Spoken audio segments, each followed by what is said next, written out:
Selamat petang, salam sejahtera. Terima kasih kerana bersama dengan saya di Nazilin Unity Channel. Tular di media sosial mengatakan kononnya Zahid dipaksa letak jawatan.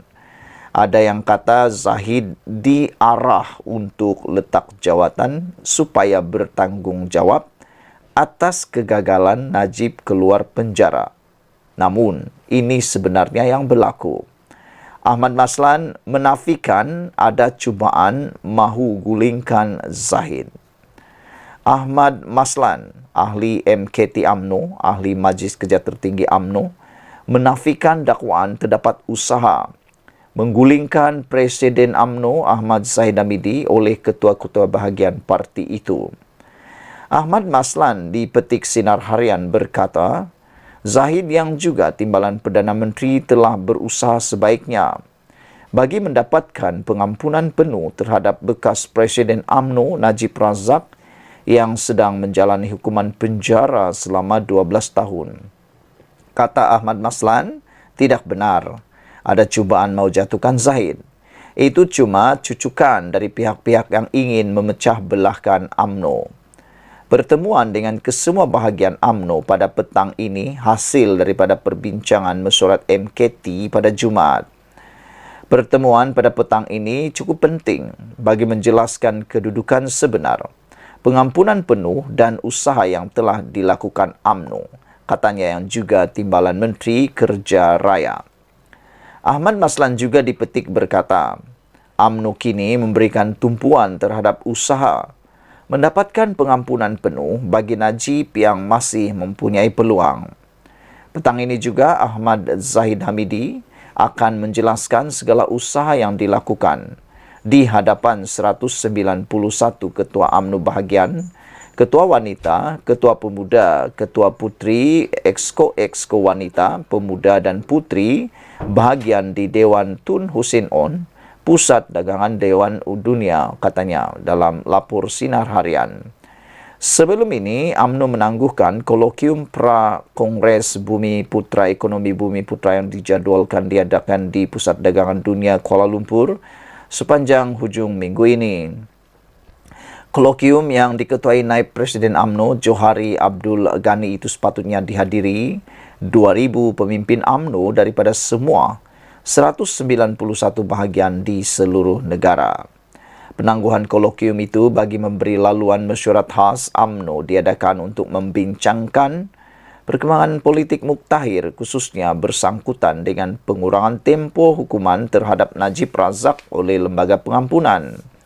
Semalam, ahli Majlis Kerja Tertinggi MKT UMNO Lokman Adam berkata, UMNO akan meneruskan usaha mendapatkan pengampunan diraja untuk bekas Perdana Menteri Najib Razak dengan membuat rayuan kepada Yang di-Pertuan Agong yang baru iaitu Sultan Ibrahim Sultan Iskandar. Terdahulu, Perdana Menteri Anwar Ibrahim berkata, bekas Presiden UMNO itu boleh merayu kepada Yang di-Pertuan Agong yang baru Sultan Ibrahim Sultan Iskandar jika tidak berpuas hati dengan pengurangan hukuman yang diberikan oleh Lembaga Pengampunan. Anwar berkata, proses pengampunan adalah di luar hak prerogatif Perdana Menteri dan Kerajaan. Terdahulu, Lembaga Pengampunan mengumumkan bahawa ia telah mengurangkan tempoh penjara Najib daripada 12 tahun kepada 6 tahun. Ini bermakna Najib akan dibebaskan dari penjara pada 23 Ogos 2028. Dalam mesyuarat pada 29 Januari, lembaga itu juga mengurangkan denda yang dikenakan ke atas Najib daripada 210 juta kepada 50 juta ringgit. Sekian dulu untuk kali ini. Jangan lupa tinggalkan komen anda, tekan butang subscribe. Kita jumpa lagi. Bye-bye. Selamat datang, salam sejahtera. Terima kasih kerana bersama dengan saya di Nazilin Unity Channel. Ini keputusan terkini Zahid Hamidi dan UMNO berkaitan dengan kegagalan Najib mendapatkan pengampunan penuh. Akhirnya, Zahid kata dia mau jumpa semua ketua bahagian UMNO esok. Isu kegagalan Najib kini menjadi buah mulut di mana-mana. Anda pergi ke supermarket, pergi ke masjid, ke surau, ke perhentian bas, kemana-mana anda pasti akan dengar isu tentang perkara itu. Anda tengok TikTok, bendanya benda sama. Di mana-mana orang bercerita perkara itu. Daripada 3 orang yang kita dengar, hanya seorang yang mungkin akan berkata, ya saya puas hati. Tapi 2 lagi kata, mereka hairan. Bagaimana Najib boleh dapat pengampunan itu? Walau bagaimanapun, itu adalah pendapat daripada netizen. Kita harus menghormati keputusan pengampunan oleh lembaga pengampunan. Saudara-saudara sekalian, isu kegagalan Najib dapat pengampunan penuh, Zahid jumpa semua ketua bahagian UMNO esok. Apakah perkara yang penting Zahid nak umumkan kepada mereka? Presiden UMNO Datuk Seri Ahmad Zahid Hamidi akan mengadakan perjumpaan khas bersama ketua-ketua bahagian parti itu di Dewan Tun Hussein On, Pusat Dagangan Dunia Kuala Lumpur esok. Ia dipercayai bagi menjelaskan kedudukan parti itu susulan pengumuman pengurangan tempoh hukuman bekas Perdana Menteri Datuk Seri Najib Tun Razak. Perkara itu dimaklumkan Ahli Majlis Kerja Tertinggi MKT UMNO Datuk Seri Ahmad Maslan menerusi hantaran di aplikasi X sebentar tadi.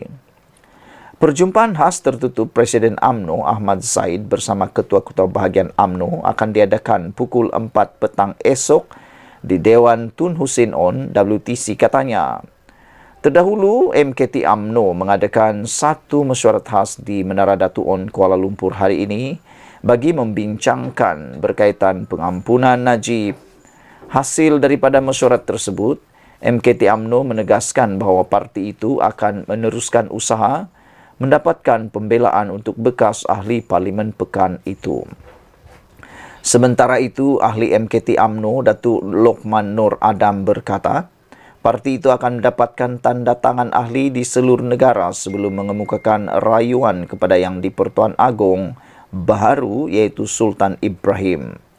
Kosmo sebelum ini melaporkan, lembaga pengampunan memutuskan untuk mengurangkan tempoh hukuman Najib sebanyak 50% yang mana beliau akan dibebaskan pada 23 Ogos 2028.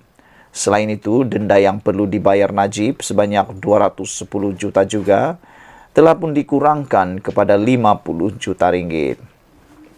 Najib menjalani hukuman penjara sejak 23 Ogos 2022 di penjara Kajang selepas disabitkan dengan kesalahan menyeleweng RM42 juta dana SRC internasional dan telah memfailkan petisyen untuk pengampunan diraja pada 2 September 2022.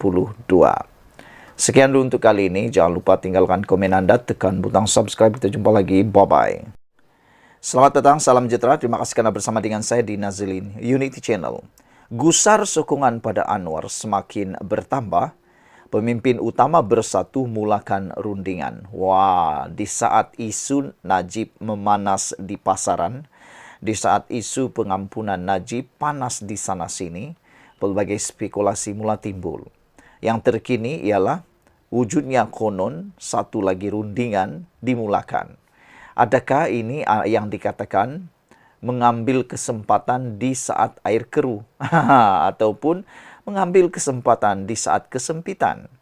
Saudara, akibat gusar sokongan pada Anwar yang makin bertambah, khususnya daripada ahli parlimen Parti Bersatu, yang dijangkakan ada pertambahan lagi 10 akan menyokong Anwar pada bulan Februari ini.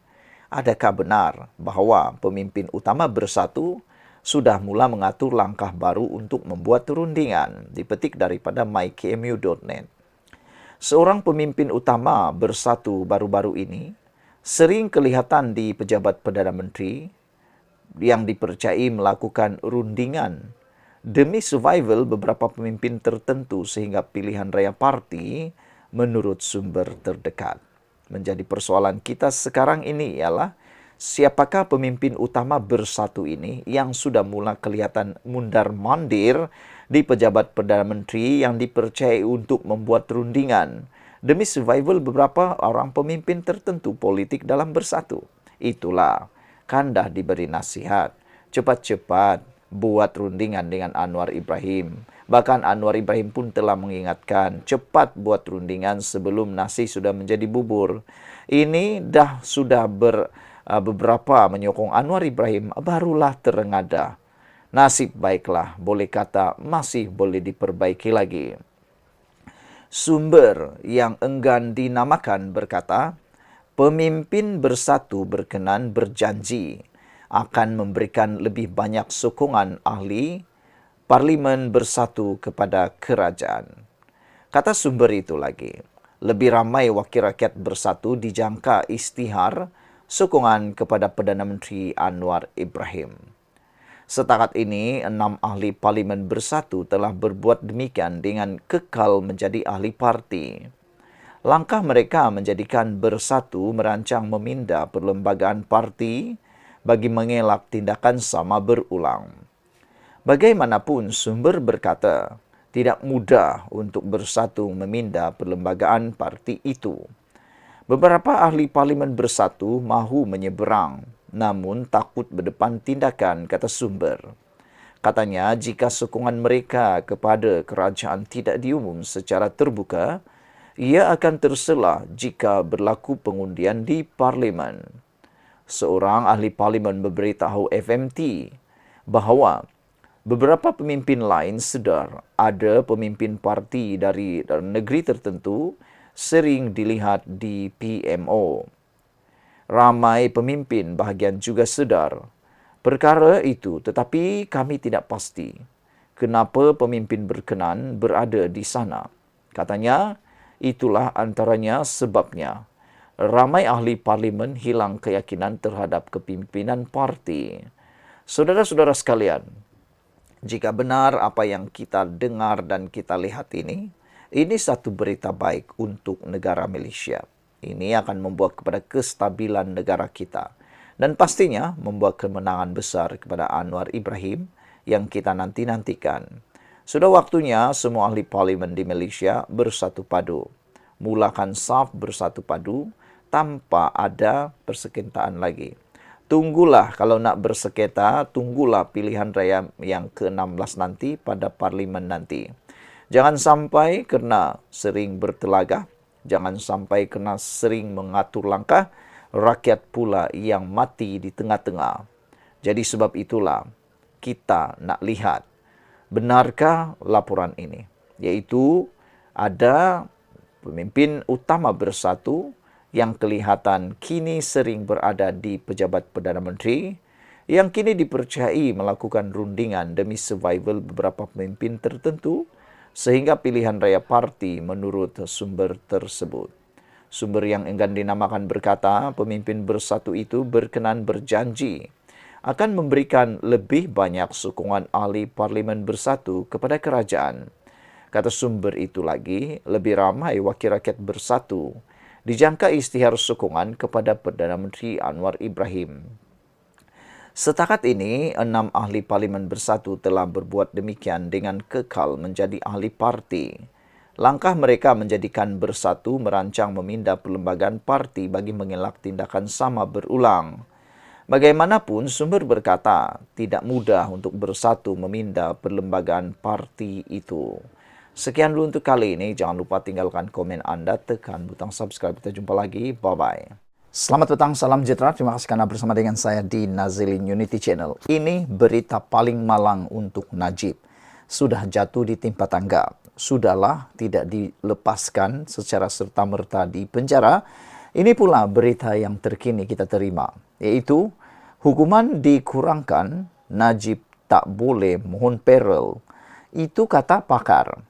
Kalau kemarin kita dengar bahawa Najib kononnya boleh mendapatkan parol dan boleh keluar penjara seawal bulan Januari tahun 2025, tetapi berita kali ini memang agak menyedihkan kepada penyokong Najib, juga Najib sendiri, apabila pakar mengatakan apabila hukuman telah dikurangkan, Najib tak boleh mohon parol. Pengurangan hukuman penjara Datuk Seri Najib Razak menghalang bekas Perdana Menteri itu untuk memohon perintah parol bagi menjalani hukuman pemenjaraan di luar penjara atau di penjara di rumah. Pakar perlembagaan Profesor Madya Datuk Dr. Wan Ahmad Fauzi Wan Hussein berkata, Ia selari Seksyen 46I dalam kurungan 6 dalam kurungan E, Akta Penjara 1995 Akta 537 yang membataskan hak parol bagi tahanan jika mendapat lega hukuman di bawah perkara 42 Perlembagaan Persekutuan. Najib tidak layak memohon parol kerana perimitan atau pengurakan hukuman sudah diberikan lembaga pengampunan. Ini kerana perintah parol itu sendiri bertujuan menggalakkan kelakuan baik dan kerajinan serta memudahkan pemerlakuan pemulihan seseorang banduan. Asas semua turut diberi pertimbangan oleh lembaga pengampunan, katanya kepada Berita Harian hari ini. Semalam, Najib dilapor diberikan pengurangan 50% bagi hukuman penjara 12 tahun yang sedang dijalaninya sejak tahun 2022, sekaligus menyaksikan bekas pengerusi Barisan Nasional BN itu bakal dibebaskan pada 23 Ogos tahun 2028. Selain pembebasan awal, Lembaga Pengampunan Wilayah-Wilayah Persekutuan Kuala Lumpur, Labuan dan Putrajaya juga mengumumkan denda perlu dibayar Najib dikurangkan daripada 210 juta kepada RM50 juta ringgit. Sekiranya denda itu tidak dibayar, tempoh pemenjaraan Najib akan ditambah setahun dengan tarikh pembebasan beliau dijadualkan pada 23 Ogos tahun 2029. Najib 70 tahun yang menjalani hukuman di penjara Kajang, Selangor sejak pada tahun lalu selepas didapati bersalah menyeleweng RM42 juta dana SRC internasional. Sendirian Berhad memfailkan petisyen untuk mendapatkan pengampunan yang di Pertuan Agong pada 2 September tahun 2022. Mengulas kemungkinan rayuan terhadap keputusan perimitan hukuman, Wan Ahmad Fauzi berkata, perkara itu tidak boleh dibuat menerusi proses kehakiman kerana keputusan yang di Pertuan Agong adalah proses mersi, bukan prosiding mahkamah. Justru terpulang kepada yang di Pertuan Agong sama ada ingin melaksanakan prerogatif baginda kerana tiada peruntukan yang membataskan kuasa berkenan dan tafsiran mahkamah jika isu berkenan timbul nanti. Perkara 42 Perlembagaan Persekutuan juga tidak membezakan keputusan lembaga pengampunan yang dipengerusikan mana-mana yang di Pertuan Agong. Justru tidak timbul isu raja mana yang menjawat jawatan yang di Pertuan Agong. Ditanya sama ada lembaga pengampunan perlu mendedahkan keputusannya kepada umum, Wan Ahmad Fauzi berkata tiada peruntukan dalam perkara 42 Perlembagaan Persekutuan yang menetapkan tindakan sedemikian. Menyokong pandangan itu, seorang lagi pakar perlembagaan Profesor Dr. Nik Ahmad Kamal Nik Muhammad berkata, Najib tidak layak untuk menjalani perintah parol selepas bekas ahli Parlimen Pekan itu menerima perimitan hukuman. Logiknya, apabila hukuman sudah jadi separuh, macam mana boleh mendapat pelepasan parol lagi? Ini seolah-olah double advantage ataupun manfaat berganda. Lega hukum atas alasan ditentukan yang di Pertuan Agong, apa jua alasannya, keistimewaan sudah diberi kepada Najib. Seksyen 46I dalam kurungan E, Akta 537 amat jelas. Lega hukum diberi, maka hilang peluang untuk parol, katanya. Beberapa pengamal undang-undang sebelum ini berpendapat Najib mungkin berpeluang dibebaskan lebih awal dari 2028 kerana boleh memohon perintah parol. Sekian dulu untuk kali ini. Jangan lupa tinggalkan komen anda, tekan butang subscribe. Kita jumpa lagi. Bye-bye.